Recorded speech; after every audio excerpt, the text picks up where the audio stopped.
మనకి రీసెంట్‌గా పహల్గామ్ ఉగ్రదాడి జరిగిన తర్వాత, మనం ఆపరేషన్ సింధూర్ పేరుతో వాళ్ళ ఉగ్ర స్థావరాలన్నిటిని కూడా ధ్వంసం చేసేసాం గదా!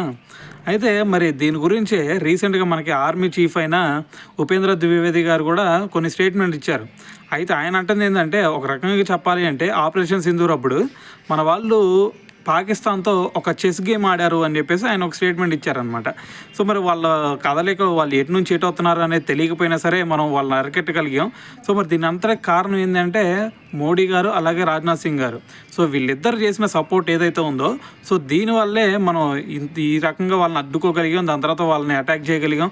సో, దీంట్లో భాగంగానే వాళ్ళ ఉగ్ర స్థావరాలను ధ్వంసం చేయగలిగాం. ఇంకా చెప్పాలి అంటే మరి మొత్తం గూడా 5 ఫైటర్ జెట్లని ధ్వంసం చేసాం. దాంతోపాటు ఒక విమానాన్ని గూడా కూల్చగలిగాం. సో, మరి ఇవన్నీ జరిగినాయి అంటే దీని అంతటికి కారణం మరి ఇండియన్ గవర్నమెంట్ నుంచి మాకు చాలా మంచి సపోర్ట్ వచ్చిందని చెప్పేసి ఆయనైతే మాట్లాడటం జరిగిందనమాట. సో, ఓవరాల్‌గా విన్నారు కదా మరి.